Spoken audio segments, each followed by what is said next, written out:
Bonjour, notre invité aujourd'hui c'est Ben Padayachi qui est le Deputy CEO d'Afrasia Bank, une banque locale qui a des intérêts ou qui vise surtout le marché africain. Alors, nos sujets, Ben Padayachi, bonjour. Bonjour. Nos sujets, c'est où va l'économie mauricienne en marge du budget qui vous présentez dans quelques jours. Alors, nous dire qu'il peut être meilleur qu'un banquier pour dire nous comment la santé et l'économie étaient. Nous constatons que la banque de Maurice, notamment les principales banques, sont robustes, sont bien, sont faire un profit, alors que l'économie mauricienne tâtonne. Comment on explique ça, contraste qu'il y a dans ça? C'est une très bonne observation, en effet. Quand nous guettons la santé de la banque, surtout au niveau de la profitabilité des banques, qui vont dire a tendance à remarquer plus souvent, et qui nous trouvons qu'il y a une profitabilité assez robuste dans le secteur bancaire à Maurice. Mais ce qui nous besoin de comprendre, c'est que le secteur bancaire à Maurice a évolué énormément au cours des dernières années. Et aujourd'hui, il y a une partie prépondérante dans le secteur bancaire qui concerne ce qu'on appelle le segment B business, qui est les non-résidents, avec toutes les entreprises qui viennent se créer à Maurice dans le global business pour ensuite aller investir en Afrique. Donc ça, aujourd'hui, nous avons estimé que plus de 50% du marché bancaire à Maurice est constitué par du global business segment, ce qu'on appelle le segment B, les non-résidents. Et ça, il peut grandir de plus en plus. Et si on fait une analyse profonde des résultats des banques à Maurice, nous pouvons trouver que le segment B, aujourd'hui, peut contribuer de plus en plus dans la profitabilité.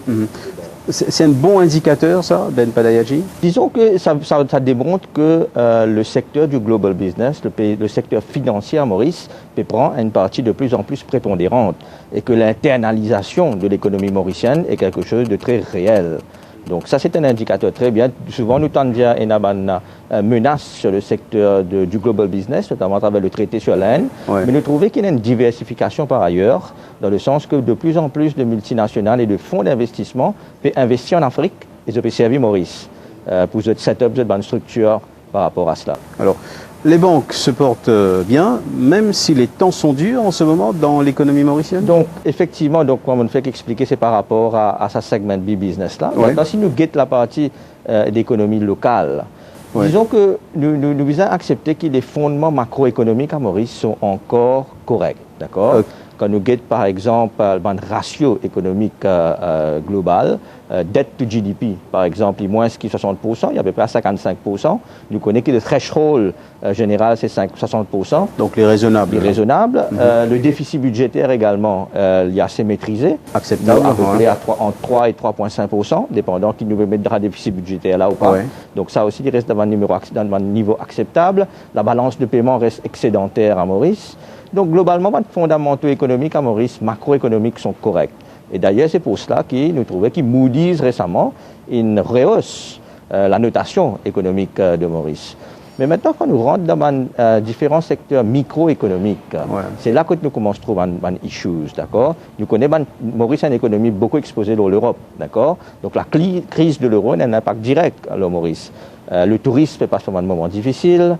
Le textile également passe par un moment difficile et qui est encore réinvente lui-même.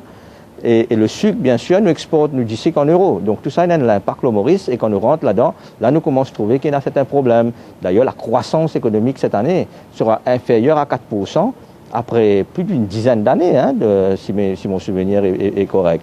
Donc là nous commençons à trouver que, disons, l'économie montre une certaine résilience depuis le début de la crise en 2007-2008.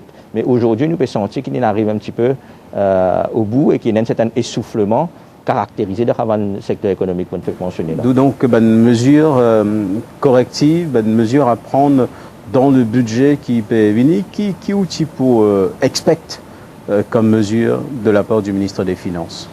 Moi, je crois que là, going forward, avec la baisse qu'on voit dans le niveau des investissements privés, le gouvernement vient continuer à investir dans l'infrastructure du pays.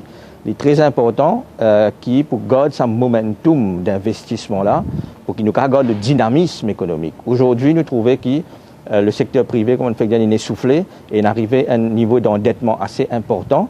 Et la capacité aujourd'hui pour le secteur privé pour continuer à investir dans un nouveau projet est assez limitée, tant que le contexte économique international n'est pas amélioré.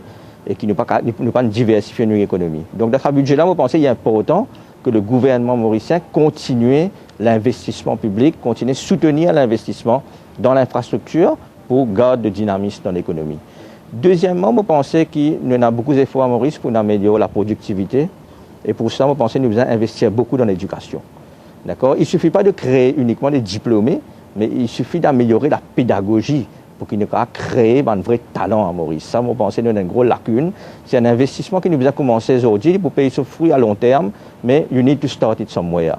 Ça, c'est les deux volets importants, à mon avis, productivité et l'éducation également. Donc, pour résumer, donc, les infrastructures, ça veut dire qu'il faut injecter l'argent, et quand nous connaissons injecter l'argent massivement dans l'infrastructure, ça peut faire l'économie tourner. Ouais. Et deuxième, se préparer pour l'avenir. Exactement. Et investir dans les ressources humaines. Ouais. Également, donc, troisième volet, si nous sommes capables également de faire beaucoup pour le marketing. Je pense que nous ne pas faire assez pour vendre Maurice à l'étranger.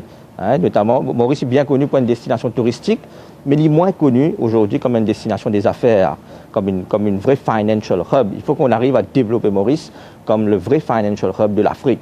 Et ça, je crois que nous devons investir beaucoup dans le marketing, nous devons créer sa branding-là et nous vendre Maurice réellement comme le pays à être utilisé lorsqu'on va investir en Afrique. Mais pourtant, Ben Padayachi, s'il y a un secteur qui paie Maurice bien, en ce moment, c'est bien le secteur des services, ou même en tant que député CEO d'Afrasia Bank, on finit trouve le marché qui peut exploser en dehors de Maurice. Donc, il y a une sorte de rebondissement de cette économie à travers les services. Tout à fait. Le secteur des services fait une partie de plus en plus prépondérante. Hein. Je crois que le service financier à Maurice, il compose à peu près 10% de notre PIB et il peut croître d'année en année. Je trouve le secteur de ICT également, qui peut devenir un secteur qui peut devenir de plus en plus important. Et ça n'est pas une trend, il faut continuer, parce que c'est la force, la competitive advantage of Mauritius is in the financial sector. D'accord? C'est là que nous puissions nous avoir un avantage coopératif. Nous ne pouvons pas devenir un grand centre manufacturier pour le monde. Non, nous sommes capables de devenir par contre un grand centre financier, et notamment par rapport à ce que, le potentiel de croissance qu'il y a en Afrique demain, dans la décennie qui vient. Ben Padayachi, merci. Ok, merci bien.